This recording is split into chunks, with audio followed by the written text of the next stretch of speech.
Hello and welcome back, everyone, to La-Mulana 2 Showcase on Rocket Rabbit Commentaries. And in this episode, we'll be continuing on to what is almost the end of our playthrough.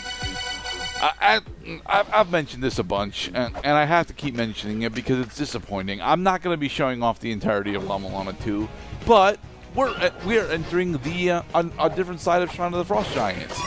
There's a bunch of money here, and we can use our katana in order to deal with, the smaller enemies that are around. But the Anunnaki. Yes, the Anunnaki are the. I don't really want to go into the Anunnaki because that involves going into some pretty massive spoilers. But we have another mini boss. Yeah, this guy. I think he's supposed to be a Tetzliapoca, but I can't actually pronounce Tetzliapoca, so. So, I see. So every time he comes up, that was easy.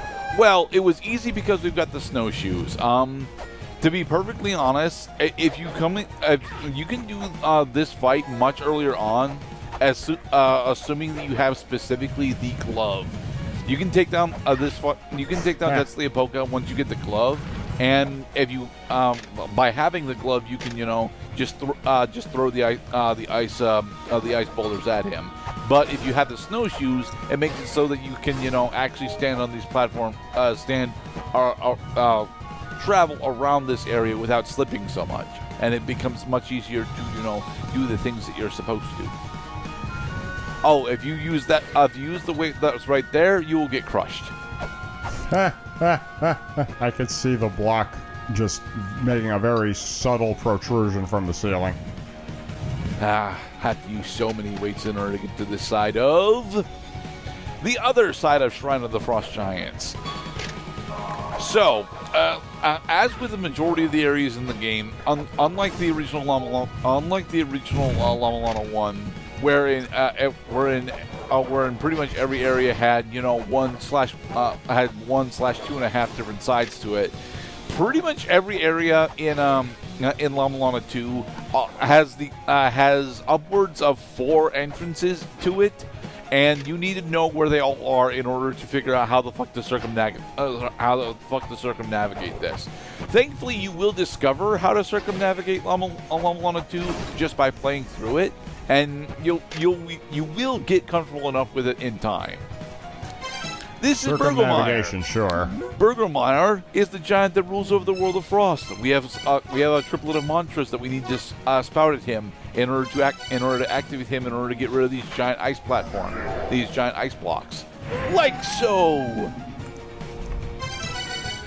With the giant ice blocks melted out of the way, we now have access to a bunch of secrets and and additional key items that we can go and get.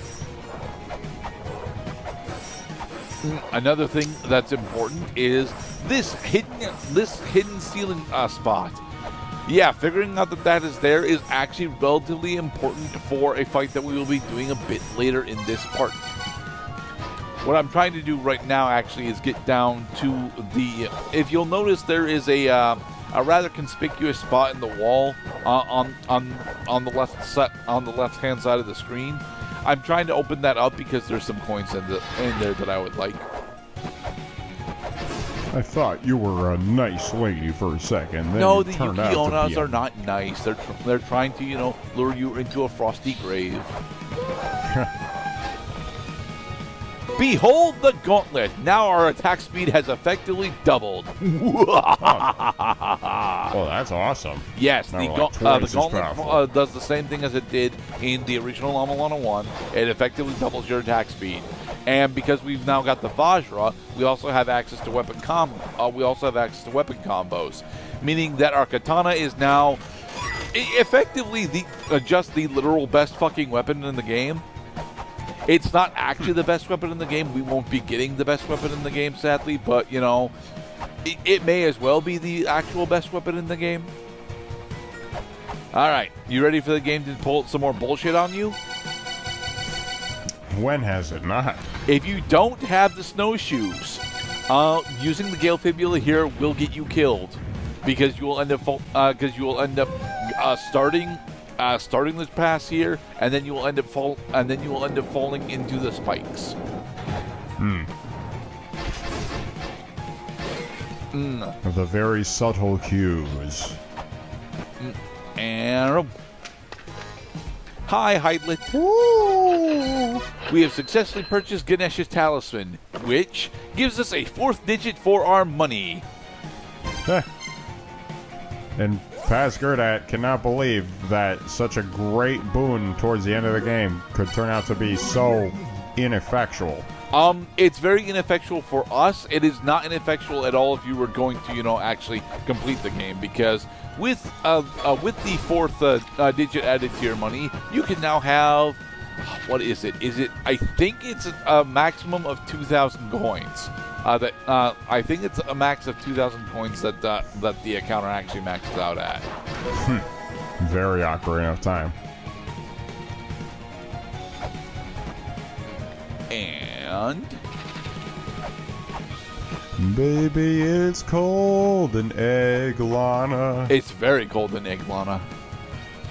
What I'm looking for right now is the other room that is associated with this, because now that we've moved the giant ice blocks out of the way, we can actually go into the rooms that they were blocking. Unfortunately, this means spending more weights. Back in the day, they used to have to go to the gymnasium so that they could get the key, so that they could go into their own homes, because they didn't have any keys. They had weight puzzles. So Lots they needed of heavy puzzles. things. They decided that a gym membership would suffice, because regular access to dumbbells and other heavy objects would be crucial to carrying on one's affairs throughout the day. All right. Behold another mini-boss, Balor. He's a giant robot. This guy looks like the final boss of Sonic the Hedgehog, too. I mean, he's not the Death Egg robot, but he does have a machine gun, so... Bow, bow, bow, bow, bow, bow, bow, bow, This is one of the only fights in the game... this is one of the only boss fights in the game that the axe is actually useful. And that's why I'm using it here. And even here, it's not as useful as it should be. Ow. Alright, that they definitely do not stand in the path of Balor's laser. Here's a fire in his Balor! Let us learn more about her opponent before we face him again. Well, no, we're just going to hope that we can, not roll the giant laser multiple times in a row, because unfortunately, the answer for the giant laser is to, get onto, see that he's doing the giant laser, get onto the platform on the far end of the room, and then double jump away from the laser. Yeah, who needs to read first? Just learn that. That's the most important lesson, is don't stand in the way of his laser, because his stupid, robot arm punch attack is going to lead you to believe this guy's not a big deal. And then come to realize, probably by dying first, oh, wait, this guy actually is a force to be reckoned with. Ow! And he killed us again. Yep. Yeah, as PAst Gerdat mentioned here, I've not actually had all that many problems with this many problems with Balor in my previous runs, and I've done two runs up to this point before, specifically once casually and once for practice. Balor usually ends up doing is specifically leaning on his machine gun. If you can actually set yourself into the appropriate spacing. Ow!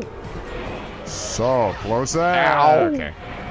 So I now think, Balor, Mr. Cloud, that if he leans forward in order to do his V laser, what you're supposed to do is actually get onto his feet. But the problem with that is that I'm pretty sure his feet are an actual hurt box, so I'm not entirely certain how effective getting onto his feet would be. And now we are stuck behind him. right, we can't damage. Oh, he doesn't even know how to be at this point. Jesus Christ. What's this guy made of? Freaking thumbtacks and barbed wire? No. He is made of space age metals.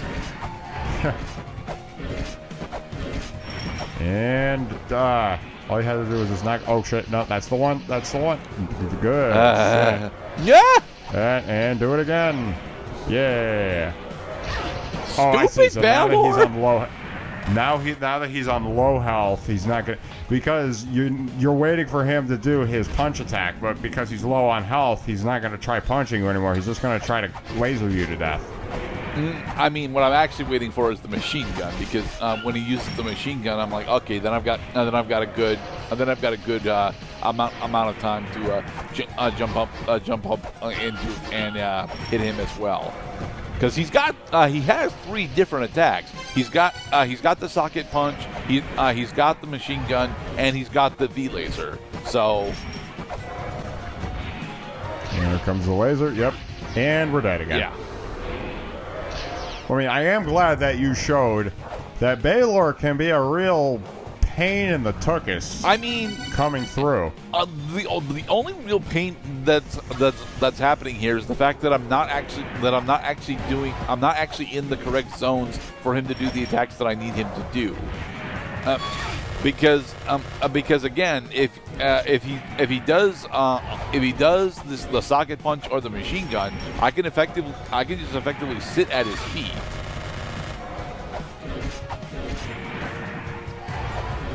And there we go.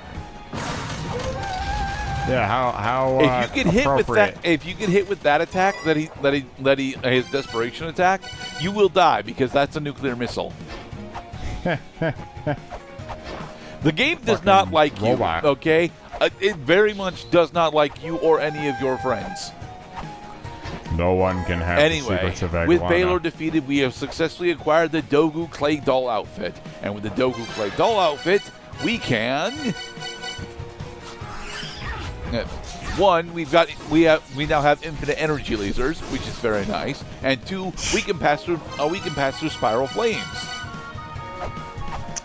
And in the next part, we'll continue exploring around with our new key item. Be safe, everybody.